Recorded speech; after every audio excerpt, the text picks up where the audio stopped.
अस्सलाम वालेकुम नाजरीन, एक बार फिर आपकी खिदमत में फिर हाजिर हैं। नाजरीन, एक फ़िक्रा मशहूर है और मारूफ है कि जब भी सियासी तौर पर आपकी मौत होने लगती है तो सियासतदान जो खुदगर्ज होता है वो हमेशा कौमियत को पीछे रखकर अपनी ज़ात को आगे रखा करता है। और ज़ात को आगे रखने का उसका मकसद ये होता है खुद नुमाई, खुद गर्जी और हरीसानापन। और उस हरीस और खुदगर्जी के आलम ये होता है कि अगर आप माजी की दास्तानों को पढ़ें तो जनाब जिस वक्त एक शायर ने कहा था कि नंगे आदम, नंगे वतन, नंगे दीन, नंगे ईमान, नाब साहब, वो वहां यही कैफियत लागू हो जाती है। आज यही कैफियत मियां नवाज शरीफ साहब के ऊपर भी लागू हो गई। जनाब साहब, आप खबर सुनेंगे तो आप दहल जाएंगे कितना बड़ा सानिया हो चुका। मियां नवाज शरीफ साहब ने जनाब इंग्लैंड अपनी साहबजादी के हमरा मुलाकात की दरखास्त दायर की। किसको दायर की? एक कौमी सलामती के मुशीर हैं इसराइल के, जनाब इसराइल के कौमी सलामती के मुशीर हैं, उनसे दरख्वास्त की कि आप मुझसे मुलाकात कीजिए। उन्होंने अपनी अहलिया एला नमरूद, ये नाम भी आ रहा, बड़ा सेंसिटिव सा नाम है, उनकी पिक्चर भी आ रही, उन्होंने उसको भेजा। नाज़रीन, ये मुलाकात किस तरह तय पाई, जरा गौर से सुनिएगा। आज से चंद माह पहले आपने एक पिक्चर देखी होगी जिसमें इसहाक डार साहब और इस वक्त हमारे जो वजीर आजम साहब से पीडीएम शहबाज शरीफ साहब, उनको रॉथचाइल्ड के कुछ लोग मिल रहे हैं जो पाकिस्तान इन्वेस्टमेंट करना चाह रहे हैं। रॉथचाइल्ड क्या है आप गूगल कर लीजिए। वही लोग हैं जो यहूदियां 2000 साल से चल रहे हैं, जो फ्रीमेसन्स हैं, जो एक्सट्रीमिस्ट हैं, जो ये वो लोग हैं जो पूरे सिस्टम को चला रहे हैं, इस वक्त आलम के सिस्टम को। जो ये वही लोग हैं जो इसराइल के क्रिएटर्स हैं। और नाज़रीन, इसके साथ साथ आपको ये भी इजाफा करते चलें, ये भी वही लोग हैं जो दज्जाल का एक्चुअली इंतजार कर रहे हैं, उनका साथ देंगे। उस वक्त की तो तस्वीरें आपके पास आ गई, हमारे मिनिस्ट्री ऑफ फाइनेंस ने बताया, यानी मुल्क डूब रहा है और वो यहां इन्वेस्टमेंट करने के लिए आ रहे हैं। उन्हीं में से किसी से मुलाकात की शहबाज शरीफ साहब ने, उस तरफ से जनाब मुशीर साहब की अहलिया तशरीफ लाई। मुशीर साहब की अहलिया की तगोदो करने के बाद, खिदमात करने के बाद, उनको कुछ पैगाम दिए गए। पैगाम दो टोक था। पैगाम जरा गौर कीजिएगा। जनाब हजूर इसराइल के प्राइम मिनिस्टर नेतन्याहू साहब, अगर आप मेरे ऊपर शफकत पिदराना करते हैं तो मुझे या मेरी साहबजादी मरियम नवाज शरीफ साहबा को पाकिस्तान का पीएम लगवा दीजिए, या लगवाने की जितनी एफर्ट्स आप कर सकते हैं वो कीजिए। उसके बदले में पाकिस्तान के अंदर जब मैं वजीर आऊंगा, वजीर आजम बतौर, या मेरी बेटी आएगी, आपके लिए, इसराइल के लिए मैं सॉफ्ट कॉर्नर, बिजनेसेस, डेवलपमेंट के मौके और इसराइल को तस्लीम करने की लॉबीज और कोशिश की भरपूर हिमायत का यकीन दिलाता हूं। यह सुनना था कि खबर, आपको पता है वो विजिलेंट कौम है, हमारी तरह हवाई जहाज नहीं है, ना ही अहमक और बेवकूफ हैं, और ना ही हमारी कंपनी की तरह उनका हाल है कि वो जेलों को, अस्पतालों को, हाई कोर्ट्स को, रेडियो को, टीवी स्टेशनों को फतह करते फिरें।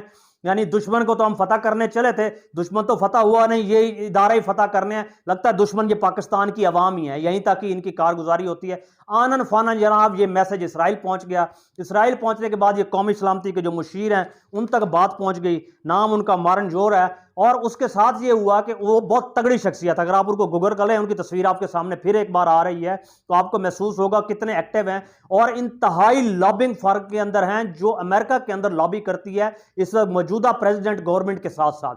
सूरत हाल नाजरीन इसके साथ साथ ये भी हो रही है कि आगे आपको बताएं, फौरी तौर पर जब उन्होंने वहां से एक्टिवेशन की, उस एक्टिवेशन का बात का आप नतीजा चेक करें कि यहां पर हमारे अमेरिकन सफीर हैं, यूएस एम्बेसडर हैं जनाब साहब, वो उठ खड़े हुए।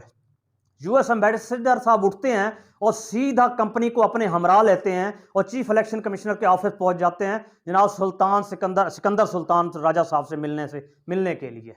सूरत हाल ये होती है कि वही चीफ इलेक्शन कमिश्नर हैं जिसको सदर पाकिस्तान खत लिखते हैं तो वो जवाब नहीं देते, सदर पाकिस्तान बुलाते हैं तो वो आते नहीं है, सदर पाकिस्तान 12 नवंबर की तनबीह करते हैं तो वो कानों पर जूंग नहीं रेंगती, सदर पाकिस्तान कोई ऑर्डर जारी करते हैं तो वो सुनने से आवाजार हैं।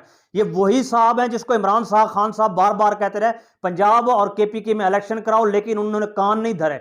वहां पर वो अलर्ट खड़े हो गए, जी हजूर के लिए जनाब आप तशरीफ लाएं। अंदर क्या गुफ्तगू हुई, बाहर तो ये चीज आई कि शफाफ होंगे, सही इलेक्शन होंगे, ये होंगे, वो होंगे। मुझे एक बात बताएं, एम्बेसडर का क्या काम है? क्या पाकिस्तान का, इंडिया का, बरतानिया का एम्बेसडर उन ममालिक में जाके वहां के भी इलेक्शन कमीशन के ऑफिस और चीफ से मुलाकात करता है कि आपका इस पर इलेक्टोरल जो सिचुएशन बन रही है उसके अंदर आपने ऐसा ऐसा करना है? इसके शाखसाने आप गौर कीजिए नाजरीन, हमें कुछ दाल में काला ही नहीं, सारी दाल ही काली नजर आ रही है। क्यों नजर आ रही है कि ये सब लोग सारे अंदर से मिले जुले हैं। कंपनी बुरी तरह हर नए दिन के साथ एक्सपोज हो रही है। हालत जार ऐसी है कि इस वक्त जब जहां सियासी इस्लाहात की जरूरत है वहां वो सियासी इस्लाहात नहीं करते। नाम तो हम अमेरिका और बरतानिया का लेते हैं, मगर आप अमेरिका और बरतानिया को देखें तो उन्होंने बल्दियाती निजाम को फरोग दिया है। परवेज मुशर्रफ का निजाम आप देख लें, उस वक्त 90% रकूम पहली बार पाकिस्तान की तारीख में सिंध को निचली सतह तक दी गई। लेकिन उसके बाद अगर आप देखें कि PMLN 2018 के अंदर दूसरी जमात थी पंजाब के अंदर सबसे ज्यादा वोट लेने वाले, लेकिन अमली तौर पर बल्दियाती निजाम में गैर मुअस्सर जमात थे। मगर 2015 के अंदर अगर आप देखें तो जब इन्होंने बल्दियाती इंतखाबात कराए तो शहबाज शरीफ बतौर वजीर आला 1 बरस तक इन्होंने कोई भी चेयरमैन ही इलेक्ट नहीं किया ना जनाब। और उसके 1 साल बाद मियां नवाज शरीफ साहब ने PM हाउस में बैठकर सूरत हाल ये अपनी मर्जी की नॉमिनेशंस की। क्यों ये लोग नहीं चाहते कि नीचे से ऊपर आए। हिंदुस्तान क्यों आगे चला गया? 1992 से इंडिया ने तरक्की करना शुरू की क्योंकि उन्होंने अपने दस्तूर की 73वीं तरमीम के मुताबिक अमली तौर पर बल्दियाती निजाम को नीचे लेकर आए। यानी ये दो संगम है आपकी वजारत उज़्मा का और अवाम का, यानी कौमी और मकामी सतह का एक संगम है जिसके अंदर डीप रूटेड सिस्टम के अंदर जब आप आते हैं तो तरक्की होती है। यही अमेरिका और बरतानिया और जर्मनी में हो रहा है ना। अब आपको यह भी बताते चलें कि जमहूर जब होगा या जमहूरी कैफियत होगी तो वहां पर मुआशी आजादी भी होगी, मुल्क भी आगे बढ़ेगा। अव्वल तो अब जो हमारी सूरत हाल है इसको तो पूरी दुनिया समझने के लिए तैयार नहीं है, ना हमें माफी देने के लिए तैयार है जो हमने कर दिया अपने साथ साथ। और इस ताकतवर बल्दियाती निजाम का सबसे खूबसूरत बात यह, नए चेहरे, नया ब्लड, नए लोग आगे आते हैं, उसके अंदर नई पॉलिटिकल फिजा खड़ी होती है, आपको डीप रूटेड अवामी मसाइल का पता चलता है। मगर अब हो यह रहा है कि गुज़श्ता 35 साल से पाकिस्तान के अंदर लगभग 3000 के करीब लोग हैं। पिछले 30, 35 या 40 बरस से वही लोग इस मुल्क के साथ खेल और खिलवाड़ कर रहे हैं। अब यही 3000 लोग हैं जिनके बारे में नवाज शरीफ साहब को फिक्र लगी हुई है, उनको भी लेकर 125 पाकिस्तान के अखबारात भी लेकर, 27 चैनल्स को भी लेकर और तकरीबन 2800 सहाफ़ियों को भी लेकर, इसके बावजूद भी इमरान खान से उनको खौफ और डर है। पाकिस्तान भी वो नहीं आ रहा और इसराइल से मदद मांग रहे हैं। यानी ये सब लोग एक दूसरे से साथ कोलैट हो चुके हैं, मिल चुके हैं, एक दूसरे के साथ लेकर चल रहे हैं। इनकी पूरी कोशिश है कि इमरान खान को रगड़ा लगाया जाए और इम्कानात हैं, दिखाई तो नहीं देता कि कहीं ना कहीं बेहतरी की सूरत नजर आए, लेकिन हम अल्लाह ताला से दुआ कर सकते हैं, अल्लाह ताला को मुजजाना तौर पर कोई कैफियत बनाया अपनी ज़ाते बारी ताला से कि वहां से बेहतरी की कोशिश की जाए। पूरी इस दुनिया में इनकी सुबकी तो ये हुई है कि आज इमरान खान के हवाले से, जेल के हवाले से कुछ इन्होंने चीज़ें भेजी हैं कि इमरान खान साहब की शेप बड़ी हुई है, हम रेजर देते हैं, वो रेजर नहीं लेते। भाई क्यों नहीं लेते? खान साहब कहते हैं मुझे शक है इसके अंदर कोई पॉइजन हो सकता है या मुझे नुकसान पहुंचाने की कोशिश हो सकती है, मैं नहीं लेता। गुजारिश ये है कि मेरी अहलिया अगर मेरी शेविंग किट लेकर आती है तो आप वो शेविंग किट मुझे क्यों नहीं देते? जी हम आपको वो शेविंग किट नहीं देंगे। वो खुदा के बंदो, जो रेजर आप दे रहे हैं उसमें भी तो क्या है जी, आपको हमने मद्देनजर रखता होता है, कैमरा है सिक्योरिटी के लिए। आप जो रेजर दे रहे हैं क्या उसके अंदर ब्लेड नहीं लगा हुआ? अगर इमरान खान का रेजर है तो उसमें भी भाई मेरे ब्लेड ही लगा हुआ है ना, बहुत अच्छी कंडीशन का होगा। नहीं हम अच्छी हालत में दे रहे हैं, आप हमारा वाला यूज करें। यानी इस बात पर इसरार किस चीज के लिए है? हाँ एक और बेहतरी उन्होंने कर दी है कि इमरान खान साहब को जनाब साहब उन्होंने कूलर मुहैया कर दिया है, शहद मुहैया कर दिया है, खजूरें 7 खजूरें अजमा वो रोजाना सुबह के वक्त खाते हैं, ये उनका खाना है, ये उनको मुहैया कर दिया गया है। और उसके साथ साथ मंगल का दिन उनकी फैमिली का दिन है, जुमेरात का दिन वुकला का दिन है, लेकिन एक कंडीशन एक तय है, उस तयशुदा कंडीशन के तहत ही आप मुलाकात कर सकते हैं। नाज़रीन तमाम सूरत हाल में जो है ना कैफियत इंतहाई दिगरगू है। दिखाई यही देता है कि मुझे भुट्टो साहब की बात याद आ गई कि लीडर को जब भुट्टो साहब कैद हुए, ज़िया ने उसको कैद किया तो लोगों ने कहा कि जनाब आप AC ले लें, फसूलियात ले लें, फैसिलिटीज़ ले लें। उन्होंने कहा नहीं, लीडर उसी तरह रहता है जैसे अमूम या आवाम रहती है जेलों के अंदर। मेरा इस तरह इस्तेहकाक ही नहीं है मैं इससे कुछ वसूल करूं, मेरी गैरत को भी गवारा नहीं है। आज वही बात इमरान खान कर रहा है कि मेरी भी गैरत को गवारा नहीं है, ये मुझे AC दे या फलान ढिमकान चीज दे।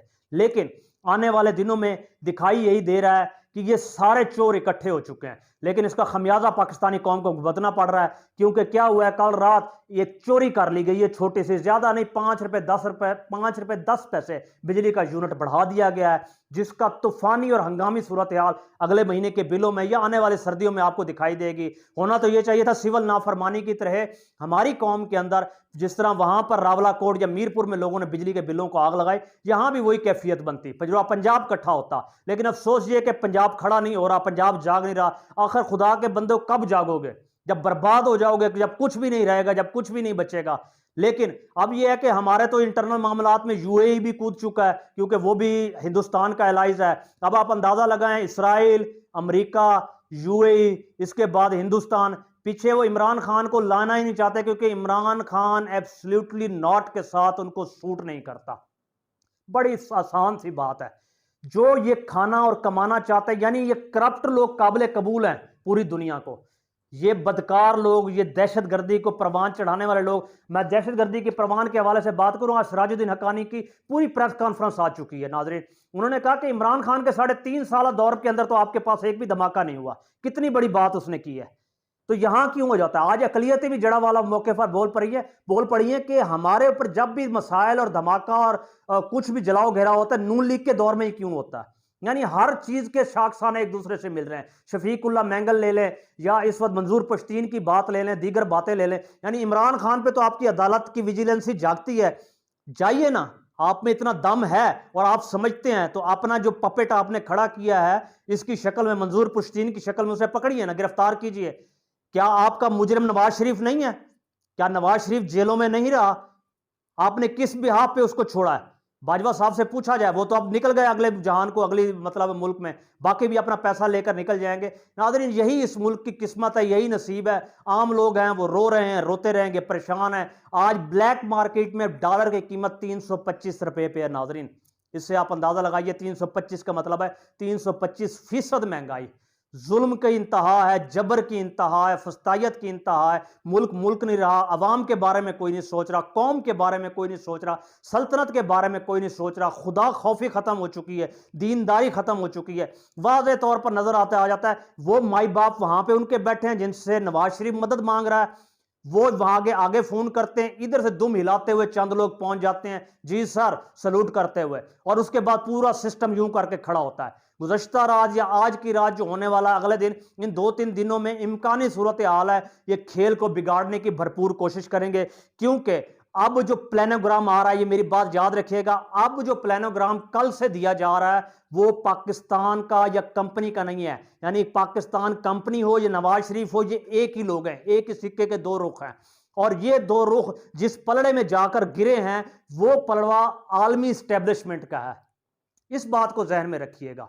अमली तौर पर मुझे यहां पर एक बात याद आ रही है कि पाकिस्तान मुमलिकत नहीं, एक जागीर है। और पाकिस्तान कुछ नहीं, आलमी एस्टेब्लिशमेंट, मगरबी एस्टेब्लिशमेंट है। अब मगरबी एस्टेब्लिशमेंट क्या करेगी, वो फैसला करेगी कि इमरान खान के साथ क्या करना है। और आप बेहतर जानते हैं, वो हमेशा लॉन्ग टर्म चलते हैं, बड़ा लंबा खेलते हैं, बहुत दूर तक खेलते हैं और बेहद खेलते हैं, ना भूलने वाला काम करते हैं। चाहिए तो यह था बहैसियत मुसलमान घोड़े हम तैयार रखते हैं, जो हमें कुरान में हुक्म है, लेकिन हमने घोड़े का मतलब नोट ले लिया, पैसा ले लिया, लूटपाट ले ली, ब्राइब ले ली, चोरी ले ली, बेईमानी ले ली, दगाबाजी ले ली। इसके साथ साथ कौम को मुबारक हो कि इंडिया तो चांद पर पहुंच गया, मगर इस वक्त कंपनी जो है डीजी खान के अंदर एक नई सीमेंट फैक्ट्री लगा रही है, जिसमें रोजगार के मौके 2000 लोगों को नौकरी मिलेगी। परेशान होने की जरूरत नहीं है। 3000, 5000, 10,000, 15,000, 50,000 की नौकरी मिलेगी 2000 लोगों को। चांद को गोली मारे, इंशाअल्लाह अजीज एक दिन वक्त आएगा, हम सूरज की तरफ जाएंगे जहां कोई भी नहीं जा सका। उम्मीद पे कायम है दुनिया, आप भी यकीन रखिए, हम भी यकीन रखें। सूरज पे हम कब जाएंगे, ये बात ज़हन में रख लीजिए, जब कुर्ब में क़यामत होगा। और कहा यह जाता है उर्फ़ आम में कि सूरज सवा नेज़े पर होगा। लाज़िम बात है, सवा नेज़ा जरा ऊपर करके हाथ लगा लेंगे, कह लेंगे हमने भी टच कर लिया है। अपना ख्याल रखिएगा।